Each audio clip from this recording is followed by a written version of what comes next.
The state government will force councils to maintain weekly rubbish collection.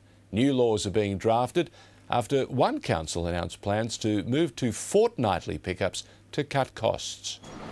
For months, suburban councils have been debating the move to fortnightly rubbish collection.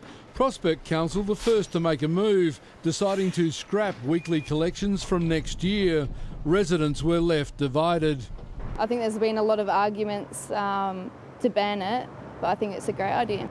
Obviously, I don't think it's a great idea. Obviously, hygiene concerns. And it's that concern from ratepayers which has forced the government to act. We'll be making sure that there's weekly collection of rubbish, and we'll make sure there's an enactment that protects that.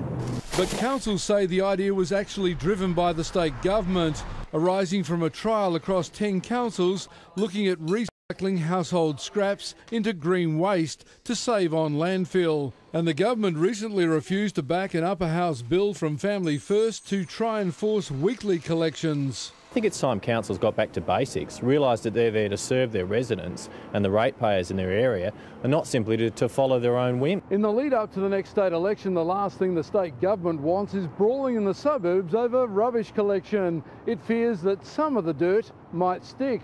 The important point here is I was worried that we would lose a really good initiative, which is taking food scraps out of the rubbish bin and getting them into the green bin. Rick Teague, 10 News.